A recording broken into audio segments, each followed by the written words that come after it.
വചനമൊഴി ജനുവരി 13. വചനഭാഗം 1 യോഹന്നാൻ 3:1-10, മർക്കോസിന്റെ സുവിശേഷം 1:21-28. ഈശോയിൽ സ്നേഹമുള്ളവരെ, ഇന്ന് സുവിശേഷത്തിൽ നാം ശ്രവിക്കുന്നത് ഈശോ കഫർനാമിൽ സിനഗോഗിൽ പഠിപ്പിച്ചുകൊണ്ടിരിക്കുന്നു. അവന്റെ പ്രബോധനത്തിൽ അവർ വിസ്മയഭരിതരായി. കാരണം നിയമജ്ഞരെ പോലെയല്ല, അധികാരമുള്ളവനെ പോലെയാണ് അവൻ പഠിപ്പിക്കുന്നത്. മിശിഹായിക്ക് സകലത്തിന്റെയും മേൽ അധികാരമുണ്ടായിരുന്നു. തിന്മയെ നശിപ്പിക്കുന്നതിനും സൗഖ്യപ്പെടുത്തുന്ന സംഭവവും സുവിശേഷത്തിൽ നാം ശ്രവിക്കുന്നു. പിശാച് മനുഷ്യനെ ദൈവത്തിൽ നിന്നും അകറ്റുന്നതിനു വേണ്ടി പരിശ്രമിക്കുന്ന, അവനിൽ ആവസിക്കുന്ന വ്യക്തിത്വമാണ്.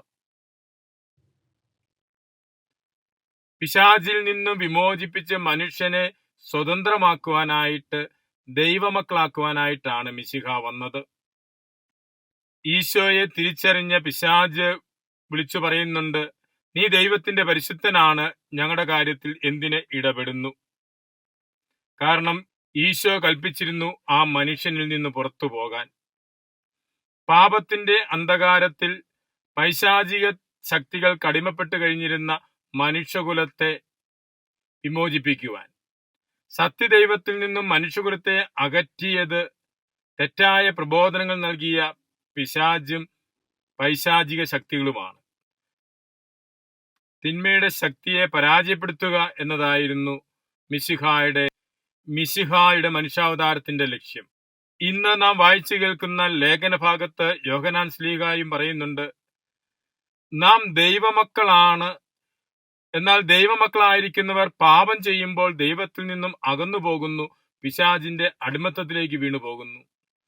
പ്രകാരം പാപത്തിൽ വീണുപോയ മനുഷ്യകുലത്തെ പിശാചിന്റെ അടിമത്തത്തിൽ നിന്ന് വിമോചിപ്പിച്ചത് ഈശോ മിശിഹായാണ്, ഈശോ മിശിഹായുടെ പ്രവൃത്തിയിലൂടെയാണ് എന്ന് യോഹന്നാൻ ശ്ലീഹായും നമ്മെ പ്രബോധിപ്പിക്കുന്നു. തിന്മയെയും തിന്മയുടെ സാഹചര്യങ്ങളെയും ഉപേക്ഷിച്ചുകൊണ്ട് മിശിഹായുടെ സ്നേഹത്തിൽ വസിക്കുന്നതിനും അപ്രകാരം ദൈവോന്മുഖമായി വളരുന്നതിനും ഇന്ന് തിരുവചനം നമ്മെ ക്ഷണിക്കുന്നു. മിശിഹായോട് ചേർന്ന് നിൽക്കുന്നവർക്ക് തിന്മയെ ഭയപ്പെടേണ്ട ആവശ്യമില്ല.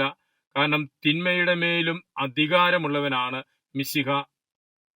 മിശിഹായോട് ചേർന്ന് നിന്നുകൊണ്ട് തിന്മയെ പരാജയപ്പെടുത്തുവാനും പൈശാചിക ശക്തികളിൽ നിന്ന് വിമോചിതരായിരിക്കുവാനും നമുക്ക് പരിശ്രമിക്കാം.